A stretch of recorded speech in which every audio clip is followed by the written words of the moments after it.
Today we are presenting a special show of The Leader Speaks. And the leader who is with us is Mrs. Reena Singh, who is currently working at the Cuddle House, Faridabad as principal and trainer. The seasoned trainer and a renowned educationist who has spent more than 25 years shaping up the young minds and teachers who belong to early childhood. She has been rewarded on multiple forums for her extremely contributions in the field of education, and she is a certified coach and imparting leadership training to the leaders. We extend a warm welcome to Mrs. Reena Singh. Hi, Reena, how are you? I'm very well. Thank you so much for inviting me on this show. And I feel privileged whenever I come across in your contact. And it's a great moment, ma'am. Please go So, ahead. Reena, first of all, let us know that how do you describe your leadership style?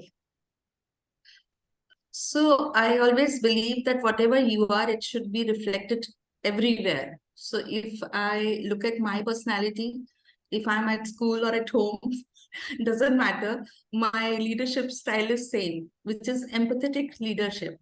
So I always have empathies in me. I see the situation and decide accordingly. What if the other person could be me, could be anybody in the system.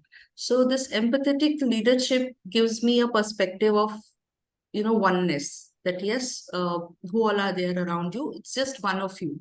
So that gives me a very clear perspective of choosing the decision or taking the right steps towards any situation. So I feel that I am an empathetic leader, and that's my strength too. So Reena is really an empathetic leader because I have seen Reena since last, I think around 10 to 12 years now. And I have seen leading the teams, how passionately you lead the team with having lots of understanding of the people and their psychology. That's really like you are living your leadership style as an empathetic leader. So Thank you. congratulations, Reena. So Thank you so much. Reena, what strategies do you adopt to motivate your team? Because you are a great team player wherever you have been and whatever institution you were heading, you have proved yourself as a great team leader. So what are the strategies that you like bring into the institution that makes you a successful leader? So one thing is very important, that how do you motivate others? If a leader is not self-motivated, the leader cannot motivate others. So every morning when I get up, first of all, I thank God that yes, I'm alive. I can do so much. So that's first thing. I start my day with a positive thinking, positive affirmation. If I have to focus on something, my goals are right in front of my eyes, and my subconscious mind is always guiding me with the positivity. So we being in education system, I think it's always a positive environment, because you are trying to find a solution towards any situation. And I don't say it as a problem. I always say that it's a situation. Yes. So this is how your mind gets tuned to the situations around you, or conditions around you. If Yes. anything comes on my table, or if I have to design, or if I have to plan something, my day has to be a planned day. Then again, I would give this affirmation that yes, together we can do, because alone I can't do. And together means that I always think of my team, my people around me. Sometimes it could be the kitchen staff, which is there, who is providing us the food. So I think of my team, not just the teachers, the support staff, or the people around in the system. So I always pray for their well-being. I always thank that yes, they all are safe and sound. So this feeling gives me a pleasure and joy to get up from the bed and do the rest of my job. And when they see, because I don't see myself as a navigator for giving the task or planning timeline or seeing things with foresightedness, which is very important in a leader. But I always give them this positive information that yes, you have to do it, because together we can do it. And if there is anything falls short or wrong, that we take the ownership of Such a we such a together. beautiful idea, Reena. Such beautiful idea that alone we cannot do, and together we can do many more things. Yes, And you yes, give due credit to them that really makes them work even faster and even more effectively, and they will be ready to do at any time. They will not look at the yes, clock and then come and go by the clocks. That's yes. really a great sign of a great leader. Thank Now, you. Reena, how are you able to like collaborate with others and like you accept the ideas and the opinions of others?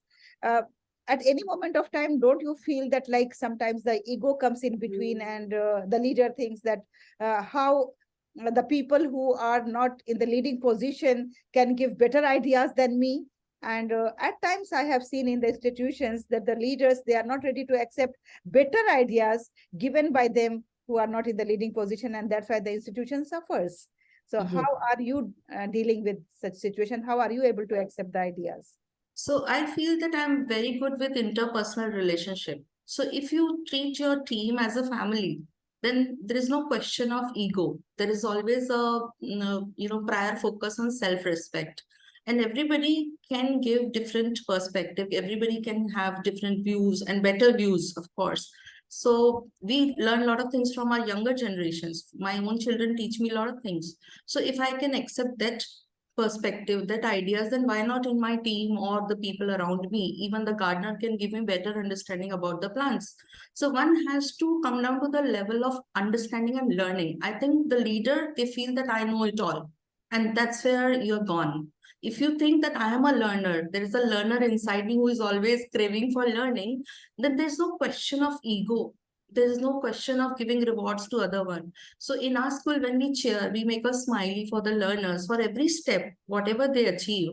There's, small milestones. We cherish them. We celebrate the, journey, the process, not the end result. So we should cherish these moments, these, ideas, these. So every day we have appreciation. So yesterday we counted our books in the school, for example, and the teacher who did all this cataloging part, I said, how many books we have in this small earlier setup? She said, around 1500, ma'am. And I was surprised, and I just put it in the group that anybody can guess the exact number and we will give the reward. So, this kind of excitement should be built up by the, leaders or the principals, because leaders can not just only focus around the success of the organization, it can change the mood of the organization. So my job is to keep them motivated and set the mood for every day. If they are excited, if I'm excited to learn from them, I think nothing can challenge a leader also. So I feel that this is beautiful. The world is all about collaboration, learning from each other. All fingers are not the same. I'm not skilled in all the spheres with the same skill. So I should accept the fact that there is so much to learn about IT. There's so much to learn about some other domain. Maybe I'm not too good about painting, but yes, there could be one teacher who's better than me. So I have to respect, I have to acknowledge, I have to appreciate.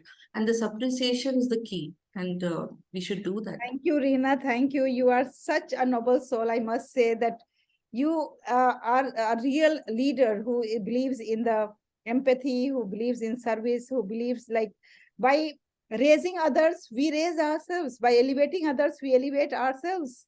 That is the philosophy. Absolutely. Yeah, when you appreciate others, the appreciation will come to you automatically. And this is like Absolutely. the world is reciprocal. The good you give, the good you receive. The bad you give, the bad you receive. And that's Very really good. Thank you very much, Reena, for being such a fabulous and wonderful leader. And the thank school where you are working and where you are heading, that school is really a fortunate school. And I'm sure that you are going thank to you. bring the school to a greater height. And that's why, because of your leadership, the Cuddle House was able to achieve an award. And you have been awarded with the Outstanding Global Leader Award. Congratulations on that. Thank you so much. Thank you so much, Haleema ma'am. It was nice talking to you, Mrs. Reena. Thank you Same very here, much for your ma'am. I'm insights. inspired by you as well. Thank you so much. If our viewers would like to contact you, will you please share your contact details, that from which platform they can, on which platform they can contact you if they need any help in the leadership trainings or in educational trainings or in preschool trainings or any sort of advices. So if you don't mind, please share your any platform where they Absolutely. can contact you. And for the startups, I'm always keen. I always try to reach out to the people, because right from the beginning, you can create this idea and you can develop. Because in our current school, we have come up with 26 multi-sensory stations. We say sensorial development, but a lot of people don't know how we can collaborate, collect these ideas, and then we can flourish this further on this. And my contact email ID is reenasinghk@gmail.com. And my phone number is with you. If anybody wants to reach out to this, then I'm more than happy to help. Thank you. Thank you very much, Mrs. Reena, and dear audience. I hope it was useful for you that Reena Singh has how beautifully and in few words spoken about the effective leadership, leadership with empathy, leadership with service mindset, leadership with appreciation, and elevating others in the team. So thank you very much. If you need any support, any help, Mrs. Reena is always available. Thank you. Have a nice day. Thank you so much, ma'am.